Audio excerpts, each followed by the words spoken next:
Friends and followers, welcome back. दोस्तों, उम्मीद करता हूँ इस कोविड-19 महामारी में आप सब लोग स्वस्थ रहें, अपने घर पे रहें, काढ़ा पीते रहें, घर से बाहर ना जाएं। और जैसे कि मैं अपनी वीडियो में भी कहता हूँ, सही पहनो। ये नाक से नीचे जो लगा के घूम रहे हैं ना, ये ठीक नहीं होता है। इसको थोड़ा नाक के ऊपर तक पहने और हो सके तो ज्ञान अर्जित कीजिए घर पे बैठ करके, इसको समय को बर्बाद ना करें।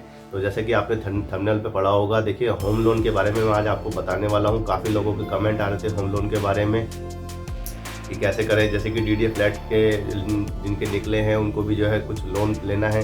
तो देखिए, मैं यहाँ पे आपको साफ कर देना चाहता हूँ कि होम लोन जो है वैसे तो काफ़ी जटिल प्रक्रिया है, लेकिन कुछ बातें अगर हम अपने दिमाग से कर लें, अपने आप से कर लें, तो जो है वो थोड़ा सा आसान हो जाता है और मुश्किलें कम हो जाती हैं। तो अगर मैं बताऊँ आपको, तो 60% काम जो होता है वो कस्टमर का होता है, यानी हमारा होता है। अगर हम 60% काम अपने आप से कर ले तो खाली 40% काम जो है बैंक का रह जाता है या एनबीएफसी का रह जाता है, जो कि नॉन बैंकिंग फाइनेंशियल जो इंस्टीट्यूट वगैरह होते हैं उनका रह जाता है, जो आपको लोन प्रोवाइड करते हैं। तो देखिए, 60% काम में मैं आपको बताना चाहता हूँ, आपका पहला काम ये होना चाहिए कि आपकी जो प्रॉपर्टी है आप उसको देख लें, वो कैसी प्रॉपर्टी है। अगर वो अच्छी प्रॉपर्टी होगी, अच्छी लोकेशन पे होगी, अप्रूव्ड जगह पे होगी, तो आपका जो है 1% काम जो है, मतलब एक काम जो है पक्का हो जाता है। आप बैंक जब उसकी जो स्क्रूटनी करेगा, जब उसको एनालाइज करेगा, जब उसकी जो है टेक्निकल स्पेसिफिकेशन देख के उसके जो लोन की वो करेगा, तो वहाँ पर वो ऑलरेडी अप्रूव्ड हो जाता है। लेकिन अगर आप कहीं ऐसी जगह पे प्रॉपर्टी ले लेते हैं जो कि अनजान है, किसी को पता ही नहीं है, तो वहाँ पर जो है लोन लेने का कोई मतलब नहीं रह जाता। अब दूसरी बात आ जाती है, देखिए, अपने आप से रिसर्च करने की, हम कहाँ से जो है लोन लें, किस बैंक से लोन लें। अगर आप जो है ऑनलाइन उसको रिसर्च कर लेते हैं, अच्छा जो बैंक है उसकी जो है एनालाइज कर लेते हैं कि ये बैंक अच्छा है, इसकी सर्विसेज अच्छी हैं, इसमें जो है आपको ऑनलाइन फैसिलिटी मिल जाती है। इसमें जो अगर गवर्नमेंट जब आरबीआई जो है रेट कम करती है तो आपके एकदम से ये इम्प्लीमेंट कर देती है, तो आपको जो है उसका जो है आपके लोन पे इफेक्ट आ जाता है एकदम से। तो ऐसे ही आपने जो है दूसरा काम कर लेना है ऑनलाइन बैठ करके। ये दो काम आप जब कर लेते हैं तो आपकी दो चीज़ें पक्की हो जाती हैं, आपको जो है सेटिस्फेक्शन हो जाता है कि हाँ, मेरा लोन जो है चल रहा है। तो ये जो मैं 60% बता रहा हूँ, ये काम आप खुद ही अप्रूव कर रहे हैं। बैंक को खाली आपने बस अपने डॉक्यूमेंट देने होते हैं, बाद में वो आपका काम खुद ही हो जाता है। तीसरा है प्रोसेसिंग फ़ीस का। तो देखिए, जब भी कोई काम करते हैं बैंक, तो उसकी जो है चार्जेस लगाता है। तो जब आप लोन अप्लाई करते हैं तो उसका भी जो है एक फाइल चार्ज लगता है, प्रोसेसिंग फ़ीस लगती है। वो भी जो है 0.25% से लेकर के 1% तक बैंकों की होती है। तो आप जो है सबसे कम जिसका होता है, जिसकी सर्विस अच्छी है, उसको जो है चूज़ करें, उस बैंक को, जिसकी जो है रेपो अच्छी है मार्केट के अंदर में, जिसका जो है बैकग्राउंड अच्छा है, उस बैंक को चूज़ करें। तो यहाँ पर आप जो है ये जो है तकरीबन 3,000 से लेकर के 8-9 हज़ार रुपये तक की फ़ीस होती है, जो कि दो भागों में ली जा सकती है बैंक के द्वारा। एक फ्री होता है जो कि प्रोसेसिंग के टाइम पे होती है, और एक बाद में ली जाती है। तो देखिए, ये पॉइंट है, आप लिखते जाइए। इन सबको आपने खुद करना है, तभी आप जो है अच्छा लोन पा सकते हैं और अच्छी जगह से लोन पा सकते हैं और आसानी से पा सकते हैं। अगर आप ये काम नहीं करेंगे तो आप जो है उलझन में बने रहते हैं खुद ही, क्योंकि बैंक जो है जैसा आपको बताएगा आप वैसे करते जाएंगे और वो आपको महंगा पड़ सकता है। हो सकता है ये वीडियो थोड़ी लंबी हो जाए, क्योंकि इसका कारण भी है, क्योंकि मैं डिटेल में देने वाला हूँ ये। अगर आप स्किप करना चाहते हैं तो इसमें मेरा कोई नुकसान नहीं होगा, आपका ही होगा। जैसा आप चाहें वैसा आप कर सकते हैं। देखिए, इसके बाद में आपने जो है प्रॉपर्टी को देख लिया, उसकी वैल्यू आप खुद लगवा लें, क्योंकि उसी के ऊपर आपको लोन मिलने वाला है। आपने जो है उसका जो है प्रोसेसिंग फीस चार्जेस देख लिए हैं, उसका इंटरेस्ट रेट आपने देख लिया है, 3 चीज़ें आपकी हो गई हैं। तो इसके बाद में क्या होता है, आपने जो है बैंक के पास जाना है फिजिकली और उनसे जो है नेगोशिएशन करना है। किन किन बातों का, एक तो इंटरेस्ट रेट का करना है आपने, और एक करना है प्रोसेसिंग फीस का। तो क्योंकि आपको पता है ये बैंक अच्छा है, लेकिन फिर भी आप जो है उसमें उसको नेगोशिएट कराइए। कई बार क्या होता है कि जब आप ज़्यादा आनाकानी करते हैं तो प्रोसेसिंग फीस जो है काफ़ी कम हो जाती है, और कई बार ऐसा होता है कि वो उसको जो है बिल्कुल नील कर देते हैं आपकी प्रोसेसिंग फीस को। लेकिन ध्यान रखिए, ये दोनों स्टेप आपने शुरू में ही करने हैं लोन अप्लाई करने से पहले, क्योंकि जब आपका जैसे सैलरी होता है ना, सैलरी आप जब एचआर से वो कर लेते हो, तो आप जिस सैलरी पे आप एग्री कर जाते हो वही सैलरी आपकी कंटिन्यू रहती है। इसी तरीके से आपका जो है ये दोनों चीज़ पहले ही डिसाइड कर लेनी चाहिए। जब आप ये दोनों चीज़ें डिसाइड कर लेते हैं, उसके बाद में आपकी बारी आती है डॉक्यूमेंटेशन की, यानी अप्लाई करने की। तो जब आप अप्लाई करेंगे तो उसमें क्या क्या चीज़ें आपको चाहिए, तो देखिए, मैं यहाँ पर 3 तरीके के जो है लोन के बारे में बताने वाला हूँ। एक जो होता है, जो कि सैलरीड पर्सन को लोन चाहिए घर बनाने के लिए, और उसको क्या क्या डॉक्यूमेंट लगाने होते हैं। दूसरा है जो प्रोफेशनल जो अपना काम करते हैं, जैसे वकील है, कोई आर्किटेक्ट है या कोई डॉक्टर है, उनको जो है, हालांकि इन लोगों को लोन की ज़रूरत नहीं होती है, लेकिन फिर भी जो है लोग लोन अप्लाई करते हैं, क्योंकि उनके पास जो पैसा है वो उसको कहीं और इन्वेस्ट करके वहाँ से पैसा कमा रहे होते हैं। तो दूसरा आ जाता है प्रोफेशनल वालों को। तीसरा आता है जो कि खुद का बिजनेस कर रहे होते हैं, उनके पास में कोई प्रोफेशनल डिग्री वगैरह ऐसी कुछ नहीं होता, लेकिन फिर भी वो बिजनेस कर रहे होते हैं और उनको लोन चाहिए होता है। तो देखिए आने वाले टाइम में क्या होगा कि जैसे जैसे पब्लिक बढ़ रही है, जैसे अभी 138 करोड़ भारत की जनता हो गई है, तो घर लेना जो है काफ़ी मुश्किल होता जा रहा है। लोग छोटे छोटे घरों में पैक होते जा रहे हैं, तो ज़रूरी है कि आज आप प्रॉपर्टी अपनी बना लें। इसीलिए अगर मैं अपने पिछले बैकग्राउंड से कंपेयर करूँगा इसको, तो येड़ा में जो है एक जो निकली हुई है प्लॉट की, वो तो लोग इसीलिए उसको भर रहे हैं ताकि आने वाले टाइम में उनके पास में प्रॉपर्टी बन जाए।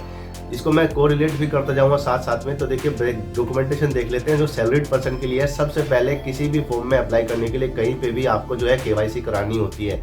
तो KYC में देखिए पैन कार्ड, आधार कार्ड, आपका ID प्रूफ, आपका एज प्रूफ, आपका POA यानी प्रूफ ऑफ एड्रेस, ये चीज़ें वेरी कॉमन होती हैं, हर जगह आपको लगती है। तो आप इन चीज़ों की जो है कॉपियाँ करा करके रख लें। आपके पास में सब में एक डिटेल होनी चाहिए। ये नहीं है कि आपके प्रूफ ऑफ एड्रेस में कुछ और लिखा हुआ है और आपके जो है ID में कुछ और लिखा हुआ है, पैन कार्ड में कुछ और लिखा हुआ है। बहुत से लोगों की इंडिया में ये तकलीफें आती हैं और इसी वजह से जो है उनका काम नहीं बन पाता है। दूसरी बात आ जाती है आपके एप्लीकेशन फॉर्म की। तो आपने जो है एप्लीकेशन फॉर्म ले लेना है उनसे, और प्रोसेसिंग फीस तब तक नहीं देनी है जब तक आप सेटिस्फाइड नहीं हो जाते।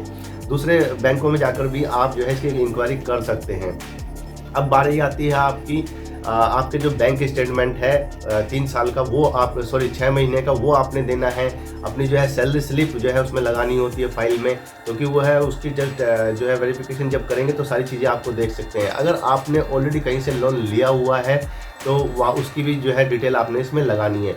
यहाँ पर मैं एक टिप देना चाहता हूँ। टिप नहीं है, बेसिकली एक आंसर है जो कि मेरे से पूछा गया है मेरी वीडियोस में।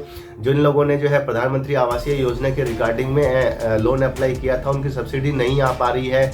तो कुछ लोगों की जो जैसे मैंने उनको कमेंट करके बताया, उनको जो है इसका जो हल दिया था उसके कुछ लोगों की आ गई है, कुछ लोगों की अभी भी अटकी हुई है। तो मैं उनको कमेंट में भी यही बात बोल रहा हूँ और आपको भी बोल रहा हूँ, जब भी जो है आप जो है अप्लाई करते हैं तो सब्सिडी ना आने के 3 कारण हो सकते हैं। एक तो कि आप क्या करते हैं कि अपना जो है बैंक चेंज कर लेते हैं सब्सिडी आने से पहले। तो जो है ये गाइडलाइन में भी लिखा हुआ है प्रधानमंत्री आवासीय योजना की कि अगर आप बैंक चेंज कर लेते हैं तो आपको सब्सिडी नहीं दी जाएगी। बैंक चेंज करने का मतलब है कि आप कहीं और पे भी जो है लोन अप्लाई कर लेते हैं, तो 2 जगह पे आपको जो है सब्सिडी नहीं मिल सकती। दूसरा है कि जब भी आपका जो है लोन अप्लाई हो जाता है, तो एक मेरे पंजाब के शायद व्यूवर थे, उनको जो है काफ़ी दिक्कत हो रही थी। तो जब मैंने उनको कहा कि आप बैंक से जाकर के पूछिए कि क्या उन्होंने प्रोसेस किया है या नहीं किया है, क्योंकि जैसे ही वो प्रोसेस कर देते हैं उसके कुछ टाइम बाद ही आपके अकाउंट में सीधे वो जो है सब्सिडी आ जाती है।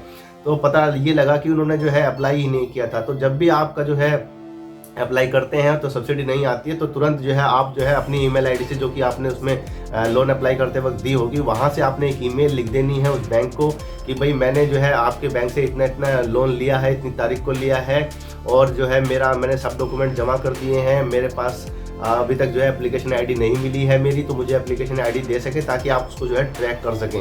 और ऐसा करने से क्या होगा, उनके ऊपर दबाव बन जाता है, तो आपको मालूम पड़ जाता है कि उन्होंने प्रोसेस किया है या नहीं किया हुआ है। क्योंकि जब तक प्रोसेस ही नहीं होगा तो वो ऐसे ही पड़ा रहेगा 2-2 साल, और उसके बाद में नील हो जाता है और आपकी सब्सिडी नहीं आती है। तो ये 2 कारण थे।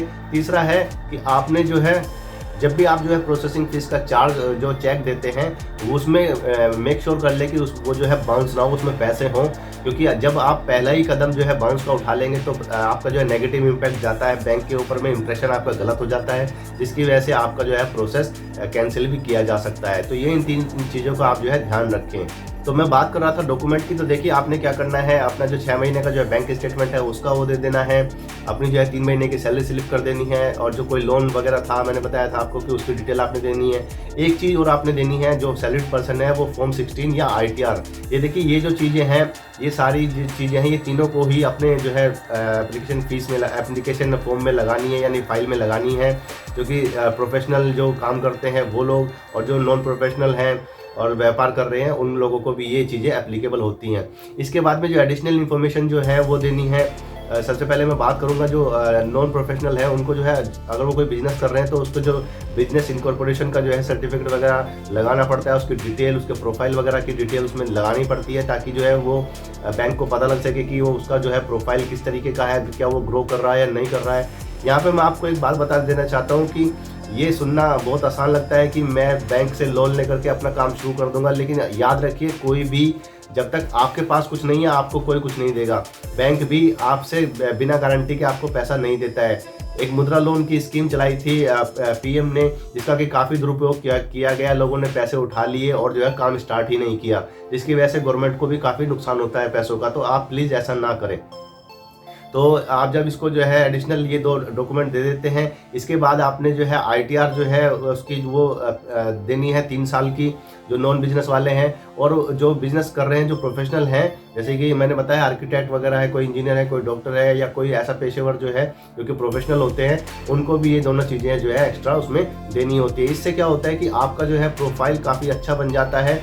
उनको जो बैंक का जो लोन देने वाले हैं वो भी ये मान के चलते हैं कि वाह भाई वाह क्या कस्टमर है, इसने सब चीज़ें पहले से ही रेडी की हुई हैं और ये हमें इनसे नहीं मांगनी पड़ी। तो इससे जो है आपका इंप्रेशन काफ़ी अच्छा जाता है। इसके बाद आ जाता है आपका वेरिफिकेशन का प्रोसेस।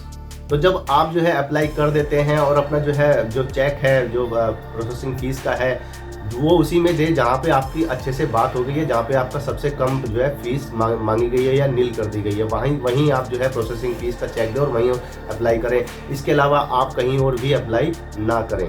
अब क्या होगा, अब जब वो बैंक के पास जाती है तो बैंक वाले क्या करते हैं, सारे डॉक्यूमेंट्स आपके चेक करते हैं।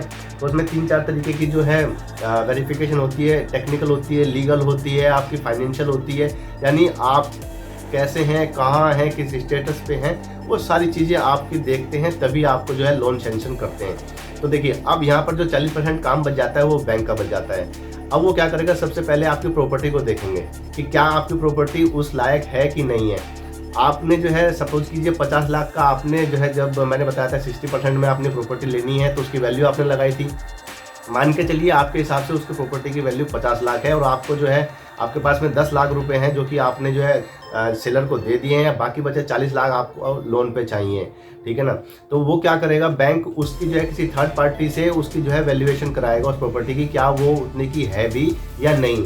हो सकता है कि वो 50 की बजाय 55 में लगा दे, या हो सकता है कि वो उस 50 की बजाय उसकी जो है 40 लाख की वैल्यूएशन लगाए, जो थर्ड पार्टी जो वैल्यूएशन लगाते हैं फर्म्स। तो ऐसे में क्या होगा, अगर वो 55 लगा देता है तो आपको जो है 50 लाख तक का जो है सैंक्शन हो जाता है, और या फिर वो 40 लगाता है तो आपको जो है 35 लाख तक का सैंक्शन हो जाता है। कुछ पैसे जो है बैंक अपने पास में बचा के सेफ साइड में रख लेता है ताकि उतना जो है उसके ऊपर बर्डन ना पड़े। उसके बाद में क्या होता है, वो आपकी सैलरी स्लिप देखता है कि क्या आप कैपेबल हैं या नहीं है, ठीक है जी। उसके बाद वो अगर आप बिजनेस करते हैं तो आपके बिजनेस की प्रोफाइल देखता है, जहाँ पे आप काम करते हैं उस कंपनी की प्रोफाइल देखता है। ऐसा तो नहीं है कि कहीं पता लगे कि आज आपने लोन ले लिया और कल को जो है आपको निकाल दिया, या आपकी कंपनी ही मतलब ग्रो नहीं कर रही है जिसमें आप काम करते हैं। तो ऐसे लोगों का जो है थोड़ा सा मुश्किल हो जाता है लेना लोन। ये सुनने में बड़ा आसान होता है कि लोन मिल रहा है, लोन मिल रहा है, ये इतना आसान नहीं होता है, क्योंकि जब तक आपके पास में कुछ नहीं है आपको कोई भी कुछ नहीं देगा। जैसे कि हम कोई चीज़ गिरवी रखते थे ना, बस वही सेम सिस्टम है ये। अब बात आते हैं लीगल का। तो जब लीगल का मतलब ये है कि वो आप देखते हैं कि आपका कोई बैकग्राउंड जो है गलत तो नहीं है, आपके कोई जो है चेक वगैरह जो है बाउंस तो नहीं हो गए हैं पहले, या आपके ऊपर कितने लोन चल रहे हैं ऑलरेडी, या आप कैपेबल हैं या नहीं है। उसी हिसाब से जो आपकी जो अमाउंट है, सपोज कीजिए आपने जो है 50 लाख का उनसे कहा है कि आपको लोन चाहिए, हालांकि आपको 40 लाख की ज़रूरत है, तो ज़्यादा बताएंगे तो वो कम आपको देंगे। तो उसमें क्या होता है कि वो असेसमेंट करते हैं कि क्या आप इस चीज़ के लिए एलिजिबल हैं या नहीं है। आपका सिविल स्कोर चेक किया जाता है, आपके बैंक स्टेटमेंट से आपकी जो है फाइनेंशियल बैकग्राउंड देखी जाती है कि आप कितना करते हैं कितना नहीं करते हैं। यहाँ पे एक मैं टिप आपको देना चाहता हूँ कि जब वो ये सब प्रोसेस कर रहे होते हैं उससे पहले आपने जो है एक काम करना है, आपने अपनी सैलरी का, अगर सैलरीड पर्सन है तो आपने अपनी सैलरी का जो है 25%, मैं कहूँगा 20% या 20 से 25% के जो अमाउंट बनती है उतना ही EMI आपने जो है पे करना चाहिए आपको, क्योंकि अगर आप उससे ज़्यादा करते हैं तो ये आपके लिए ओवर बर्डन हो जाएगा, आप जो है आपको पे करने में दिक्कत आएगी। ये सैलरीड पर्सन के लिए है। दूसरे लोगों के लिए भी मैं यही कहना चाहूँगा, जो दो लोग हैं वो भी जो है 25 से 30% तक के बीच में जो है EMI जो है जो जितना बनता है उतने तक ही जो है उसको सीमित कराएं। अदरवाइज़ क्या होगा, ये आपको जो है ओवर बर्डन हो जाएगा और आपको पे करने में दिक्कत आ जाएगी। तीसरी बात आ जाती है जी, आपकी जब ये सब चीज़ हो जाती है तो बैंक आपको क्या करता है, लेटर भेजता है, जिसको हम बोलते हैं कि वो जो है ऑफर लेटर है लोन का। तो लोन का जैसे ही लेटर आपके पास में आता है तो उसमें सारी डिटेल आपको दी जाती है कि आपने लोन के लिए अप्लाई किया हुआ है, कितने लोन मिलेगा आपको, कितने इंटरेस्ट पे मिलेगा, क्या प्रोसेसिंग फीस होगी, कितने टाइम तक का है, सारी चीज़ें आपको उसमें दी जाती है और आपको उसको जो है साइन करके देना होता है ताकि वो जो है उसके आगे फर्दर प्रोसेस कर सकें। इससे पहले मैं आपको बताना चाहता हूँ, ये जो मैंने बताया है इतनी अमाउंट का अगर EMI उसमें लिखा हुआ है या उससे कम है तो आप जो है एग्री कर सकते हैं उसको। दूसरा जो है, जब आप उसको कर रहे हैं, अगर आपको लगता है कि ये अमाउंट जो है कम पड़ रहा है या ज़्यादा पड़ रहा है तो आप उसको कम ज़्यादा भी करा सकते हैं। और उसमें जो है एक चीज़ होती है, उसमें देखिए दो चीज़ें को इंटरेस्ट रेट जो हम पे करते हैं वो दो तरीके से होता है, एक फिक्स्ड होता है और एक जो है फ्लेक्सिबल होता है। फ्लेक्सिबल में क्या होता है कि जैसे आज आपने अप्लाई किया तो हमेशा जो इंटरेस्ट रेट जो है एक जैसा नहीं रहता, तो RBI जैसे ही अपना मार्केट के हिसाब से जो है इसको फिक्स करता है, यानी कि लगाता है। तो क्या होता है कि अगर आज ज़्यादा है तो कल हो सकता है कम हो, तो आपके ऊपर बर्डन कम पड़ेगा, और हो सकता है कि कल वो आज इतना है उससे ज़्यादा भी हो जाए तो आपके ऊपर थोड़ा सा बर्डन ज़्यादा पड़ जाएगा। लेकिन इसमें जो है आपको ही फ़ायदा होता है। ये क्या फ़ायदा होता है मैं आपको बताऊंगा। पहले मैं एक दूसरा बता देता हूँ जो कि फिक्स्ड वाला है। फिक्स्ड वाले में क्या होता है कि वो जितने टेन्योर के लिए आपने जो है लोन अप्लाई किया है उतने टेन्योर तक वो फिक्स ही रहने वाला है। अमूमन ये जो है 9 से 10% के आसपास रहता है, क्योंकि जितना मार्केट में रेट चल रहा होता है उससे 1 या 1.5% जो है 2% जो है ऊपर ही रखते हैं उसको, क्योंकि बैंक जो है अपना सेफ साइड लेके चलता है कि कल को अगर रेट ज़्यादा हो जाता है तो भी उसको नुकसान नहीं, और रेट कम होता है तो भी उसको नुकसान नहीं होता है, वो इसमें फ़ायदे में ही रहता है और कस्टमर का लॉस होता है। दूसरा इसमें जो नुकसान है और जो उसमें फ़ायदा वो ये है कि सपोज कीजिए कल आपके पास में कहीं से काफ़ी सारा पैसा आ जाता है किसी भी कारण से, तो आप क्या कर सकते हैं, उस EMI को जितनी आपकी बची है उसको पे ऑफ कर सकते हैं, तो आपका जो है तुरंत के तुरंत लोन जो है वेव ऑफ हो जाता है, सारा ख़त्म हो जाता है। लेकिन फिक्स वाले में आपका ऐसा नहीं होता है, आपको जो है उतने टेन्योर के लिए उतना देना ही पड़ता है। और जो मैंने बताया था फ्लेक्सिबल में वो कम भी हो जाता है, तो इससे आपको फ़ायदा हो जाता है। एक यहाँ पे टिप और मैं आपको देना चाहता हूँ कि अगर आपका पहला मकान है अपनी ज़िंदगी का, तो उसमें क्या होता है कि आपको जो है इनकम टैक्स बेनिफिट भी हो सकता है। तो देखिए इनकम टैक्स बेनिफिट के अंदर में कैसे होगा वो आपको, अगर आप जो है जो हम इंटरेस्ट पे करते हैं, मतलब जो EMI पे करते हैं, उसमें दो चीज़ें होती हैं। एक हमारा प्रिंसिपल का अमाउंट होता है, दूसरा जो हमारा होता है इंटरेस्ट का अमाउंट होता है। थोड़ा सा अमाउंट इंटरेस्ट होता है, बाकी जो है उसमें प्रिंसिपल का अमाउंट होता है। तो साल भर का जो है 2 लाख रुपए तक का अगर आप इंटरेस्ट पे कर रहे हैं तो उतने रुपए तक का आपको जो है, अगर आपका पहला मकान है तो जो है आपको इनकम टैक्स में बेनिफिट मिल सकता है। आप उसको जो है अपने जो CA वगैरह हैं उनको दे करके, जो कंपनी में है उनको कह सकते हैं कि भाई ये मैंने ऐसा मैंने लोन लिया हुआ है, तो उसमें आपको ये जो है 2 लाख रुपए तक का जो है आपको माफ़ हो जाता है। तो आपका जो अभी जो अगर मैं बताऊँ आपको 7.6 चल रहा था पिछले कुछ दिनों में लोन अमाउंट, होम लोन जो है इंटरेस्ट, वो और कम पड़ जाता है आपको। दूसरा मैं आपको एक टिप और देना चाहता हूँ जो प्रधानमंत्री आवासीय योजना के बारे में है। देखिए वो जो है 3 से 6.5% तक का सब्सिडी मिलती है आपको अगर आप एक स्लैब में आते हैं।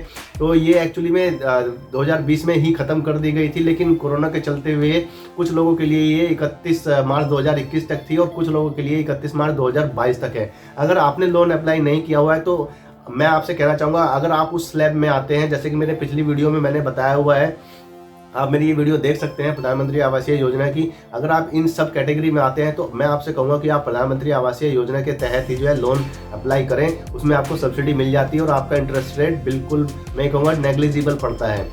तो ये तो थी कुछ टिप। अब हम बात कर लेते हैं आगे कि आपको लेटर मिल जाता है, अगर आप उसको साइन कर लेते हैं तो बैंक आपसे जो है लोन एग्रीमेंट कराता है। एक एग्रीमेंट जो होता है उसमें लिखा होता है कि भाई मैं जो है इस बैंक से लोन ले रहा हूँ, फलाना है ढिमका, ये सारी चीज़ें उसमें डिटेल लिखी होती हैं, वो आपको मिल जाती है। लोन एग्रीमेंट इसलिए कराया जाता है ताकि उसको लीगलाइज किया जा सके, ताकि आप कल को जो है बाउंड हो जाए कि हाँ आप जो है उसको पे करेंगे। उसके बाद क्या होता है, इसमें 2-3 चीज़ें और भी हैं कि एक है जो रेडी टू मूव वाला है, एक जो है अंडर कंस्ट्रक्शन होता है, जो कि हम लोग क्या करते हैं, कोई बिल्डर है वो अपनी ज़मीन पे काम कर रहा है और वो पहले पैसे ले लेता है लोगों से, उसके बाद में फ्लैट बना करके देता है। तो वो थोड़ी सी लंबी हो जाएगी वीडियो, उसको मैं यहाँ पे नहीं छेड़ता हूँ। उसमें जो है खाली यहाँ पे 2 का हो रहा होता है एग्रीमेंट, वहाँ पे 3 का हो जाता है, उसमें बिल्डर को भी शामिल कर लिया जाता है और उसके डॉक्यूमेंट भी उसमें लगा लिए जाते हैं, क्योंकि अगर कल को बिल्डर गड़बड़ी करता है तो वो भी उस दायरे में आ जाता है, उस न्यायिक उसमें आ जाता है वो। तो हम उसकी बात नहीं करते हैं, हम खाली इंडिविजुअल की बात कर रहे हैं अभी। तो जब आप उसको कर देते हैं, अब जिस दिन आपका जो है सेल डीड होगा वो डेट आपसे पूछ ली जाती है। उस सेल डीड के बाद में जैसे ही आपकी सेल डीड साइन होती है, सेलर के साथ में, तो बैंक क्या करता है उसको डीडी पकड़ा देता है जितने का भी अमाउंट होता है, और वो सील डीड अपने पास रख लेता है, यानी कि जितने भी डॉक्यूमेंट है उसके मकान के वो अपने पास रख लेता है, और जब तक अपने पास रखता है जब तक कि आप उसका लोन रीपे नहीं कर देते पूरा। तो दोस्तों ये तो थी पूरी डिटेल होम लोन अप्लाई करने की। इसमें मैंने कुछ टिप भी आपको दी हैं। अगर फिर भी आपका कोई डाउट है तो आप मेरे से पूछ सकते हैं, मैं आपका जो है क्वेरी रिजॉल्व करने की कोशिश करूंगा। और मैं आपसे ये भी चाहता हूं कि आप अपने जो है घर में रहिए, सेफ रहिए, अभी जो है बाहर ना निकले क्योंकि बहुत बुरी हालत है। मेरी भी तबीयत थोड़ी सी नासाज है और मैं तो निरंतर जो है काढ़ा पी रहा हूँ, कोरोनिल ले रहा हूँ और बाकी दवाइयाँ भी ले रहा हूँ। आपको मेरी आवाज़ से भी लग ही रहा होगा। तो अगर आपको वीडियो अच्छी लगी है तो आपको पता है क्या करना है, लाइक करिए या डिसलाइक करिए, वो आपकी मर्जी है। सब्सक्राइब कर लीजिए, ये मैं आपसे कहूँगा।